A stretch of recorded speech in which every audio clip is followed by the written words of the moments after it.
دبا کے دھڑلے سے فگر فجنگ ہو رہی ہے، اور اس میں ان کو کوئی مشکل پیش نہیں آئے گی کیونکہ مولوی دکی صاحب بیٹھے ہوئے ہیں، ڈاکٹر وقار مسعود صاحب، تو فگر فجنگ کے وہ ماسٹر، انہوں نے فگر فجنگ کر کے دی تھی حضرت قبلہ شوکت عزیز صاحب کو، انہوں نے 2 نمبری کر کے دی تھی اسحاق ڈار کو، اور اب ان کی پھر خدمات حاصل کر لی گئی ہیں۔ تو مولوی دکی صاحب جو ہے وہ ایک سے دھڑا دھڑ مصروف ہیں کہ آئی ایم ایف کو ٹوپی کس طرح پہنائی جائے، پیسے تو اسی لے لینے انہوں کو، ٹھیک ہے، ایک قسط میرا خیال رہندی یا شاید وہ بھی لے لی ہے، مطلب پیسے ان سے ہم نے لے لیے ہیں، میرا خیال ایک قسط رہندی ہے، تو تیسری قسط الیکشن کے بعد ملنی ہے یا الیکشن کے دوران کہیں نہیں، میرا خیال الیکشن کے بعد ملے گی، تو اس وقت تک کہ ہم نے اس وقت پیسے رک گئے تو آپ پہ اگلی حکومت جانے، کسان پہ جانے جو بجو پہ جانے سانوں کی۔ تو یہ جناب ایک دوسری یہ ایک امپورٹنٹ خبر ہے کہ سرکولر ڈیٹ کے جتنے دعوے تھے وہ بے بنیاد ثابت ہوئے۔ مولوی دکی صاحب آج کل دن رات لگے ہوئے ہیں کہ آئی ایم ایف کو ٹوپی کیسے پہنائی جائے۔ کل ایک خبر دی تھی، اور چونکہ ایک ایسی ٹیلی ویژن چینل نے دی تھی جو بیکری والوں کا ہے، تو بیکری والے پھر صحیح خبر نہیں دے سکتے۔ آج میرا خیال تھا مارکیٹ اٹھ کے چھت نو بجے گی کہ جی حکومت نے انرجی کے شعبے کا 1000 ارب روپے کا جو سرکولر ڈیٹ ہے وہ ریٹائر کرنے کا فیصلہ کیا، اور اس میں سے 250 ارب روپیہ تو صرف پاور سیکٹر کو ملے گا۔ اسی بھی جناب پاور سیکٹر کے شیئر دیکھتے رہے، آج میرا خیال تھا ہب کو گیا 180 تھے، اس کو بھی تو بقایا جات ملنے ہیں، باقی بھی گئے اوپر، فرق ہی کوئی نہیں پڑا۔ یہ ہوتا ہے خبر دینے والے کی کریڈیبلٹی کا مسئلہ۔ ہو سکتا ہے یہ خبر درست ہی ہو اور بعد میں ثابت بھی ہو جائے، لیکن چونکہ دی ایک ماٹھے سورس نے ہے تو اس لیے مارکیٹ نے اس کا اثر ہی نہیں لیا۔ یہی خبر اگر دی ہوتی بزنس ریکارڈر نے یا آج ٹی وی نے تو آپ دیکھتے کہ مارکیٹ کتنے وج دیے جا کے، چونکہ جی این این نے دی تھی لہذا کسی نے کوئی اثر ہی نہیں لیا۔ ہوتا نہیں کہ اللہ جی این این ہو دسو یار، چھڑو پر۔ اس تعصب کا ہمیں بھی سامنا کرنا پڑتا تھا جب ہم بزنس ریکارڈر میں ہوتے تھے اور جب ہم نہیں ہوتے تھے۔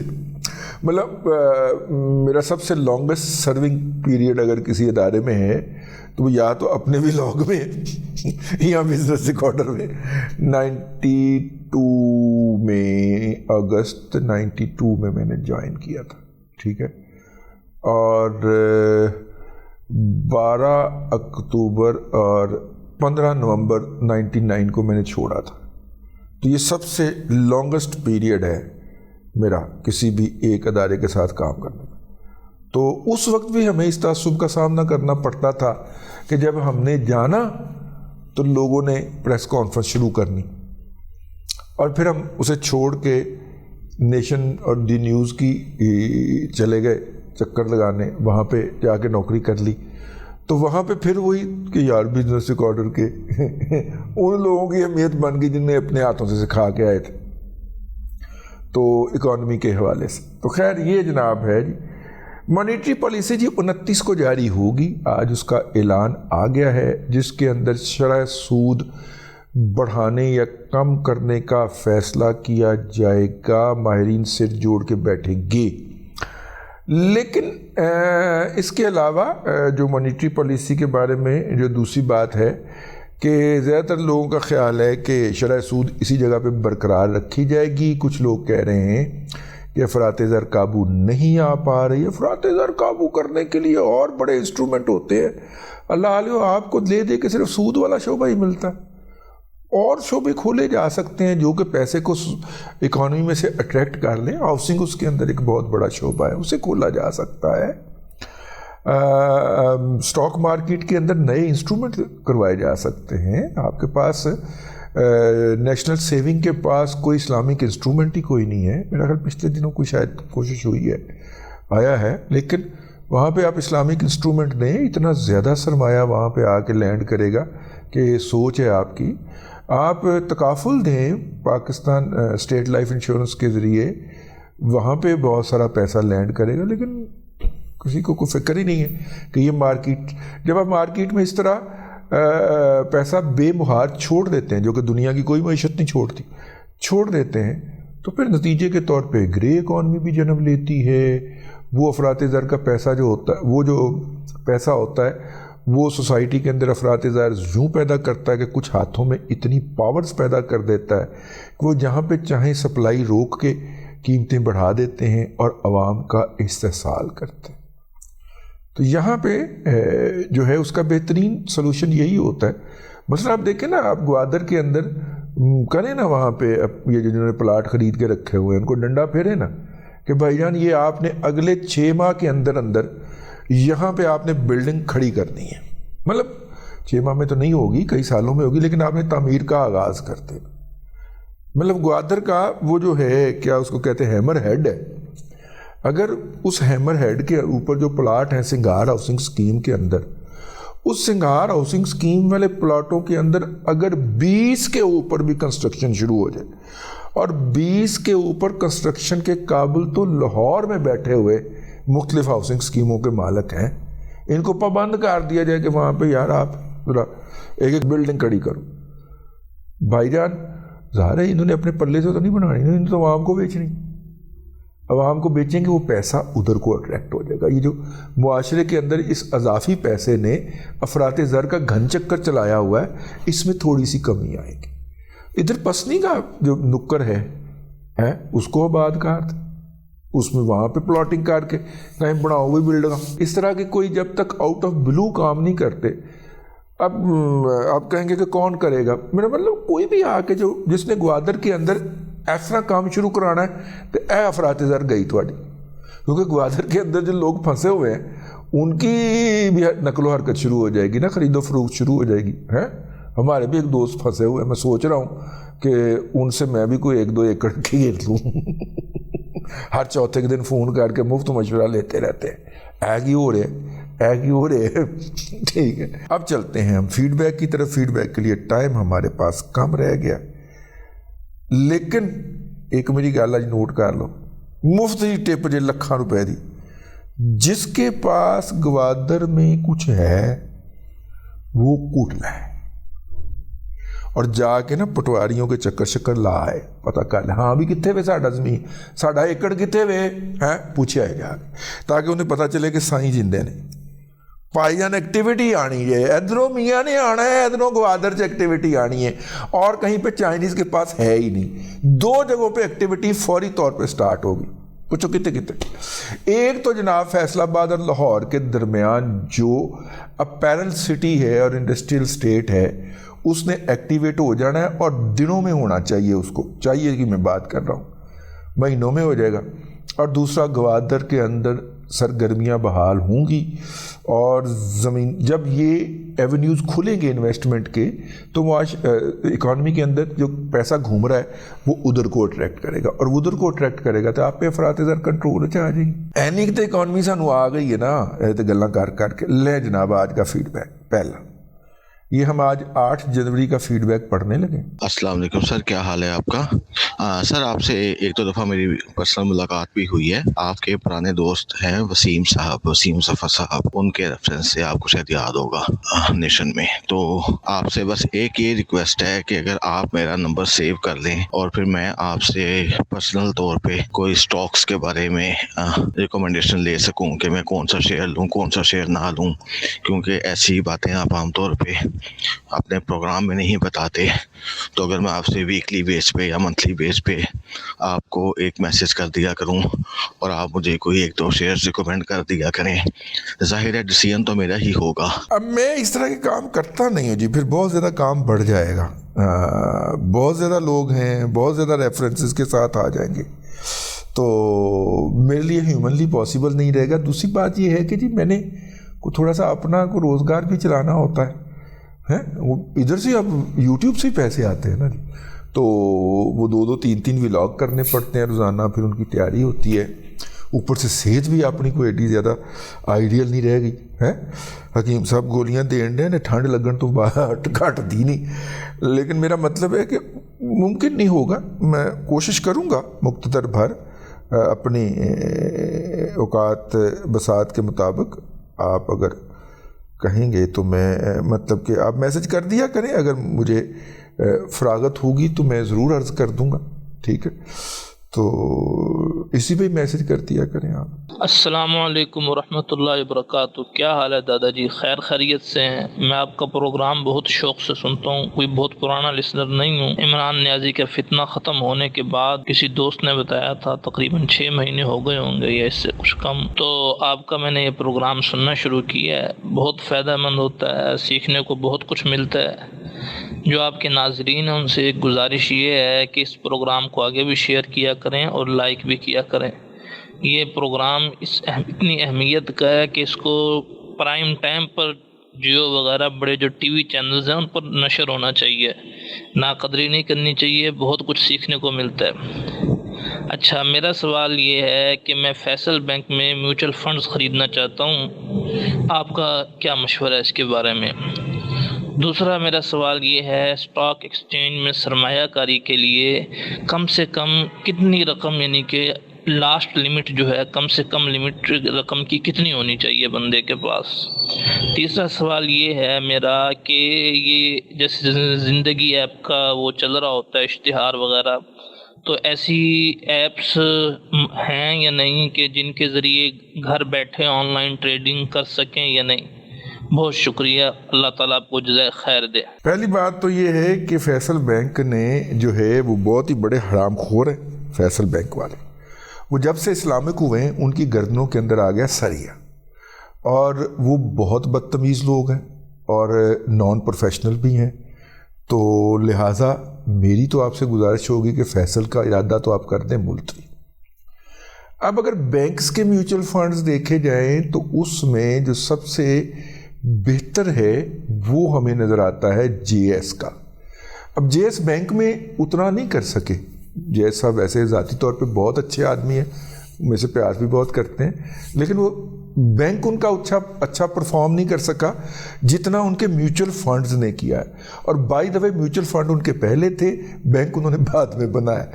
تو میرا مطلب ہے کہ ان کے جو ہے نا جے ایس کے بینک کے میوچل فنڈ جو ہے دیکھے جائیں۔ اور یہ جو آپ نے زندگی ایپ کی بات کی ہے نا، یہ بھی انہی کی ہے۔ دیکھو نا، میں پیسے لیوں بغیر انہوں نے ایڈورٹائزمنٹ کرنے ہیں، میرے ضمیر پہ بوجھ آتا ہے، اس لیے میں نہیں کرتا اس طرح کی بات۔ لیکن جہانگیر صدیقی صاحب خود ایک پوپلے سے آدمی ہیں، تو اس لیے میں نے کہا کہ عرض کر دوں۔ آپ نے پوچھا کہ وہ زندگی ایپ جے ایس والوں کی ہے جی، تو مطلب اسی طرح یہ بینک الفلاح کی بھی ایک ایپ ہے، ہر ایک کی ایک ایپ آ گئی ہے۔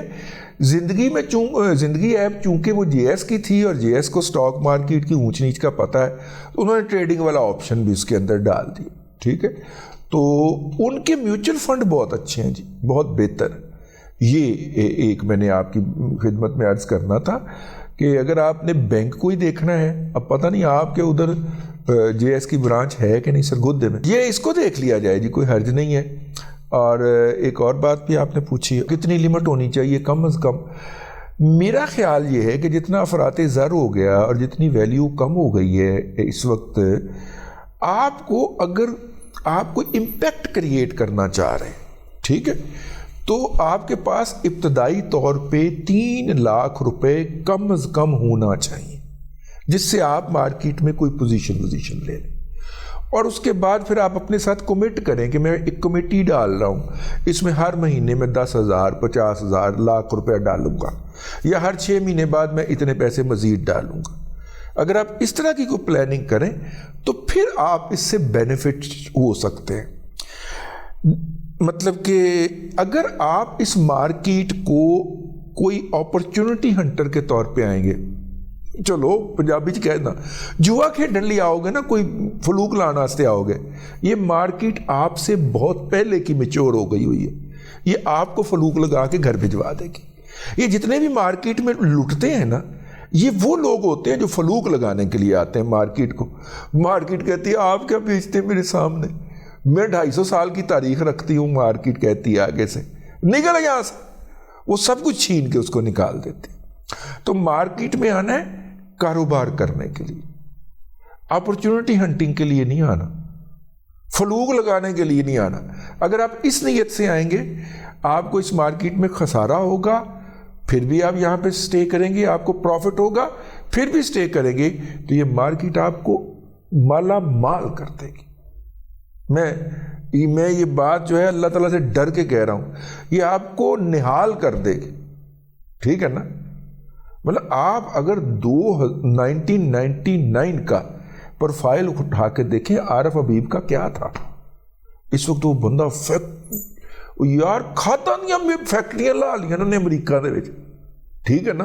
امریکہ چ بھی کھاد دی فیکٹری لا لی انہوں نے، ایسے سٹاک مارکیٹ سے گھما کے، ٹھیک ہے؟ آپ اس کا 1998 کا وہ یار اپنے عقیل بھائی 1996 کا اس کا اکاؤنٹس نکال کے دیکھ لیں، چند کروڑ روپے کی اوقات تھی موصوف کی، اب خربوں پتی ہے، جرنیل پالتا ہے بھائی، ٹھیک ہے؟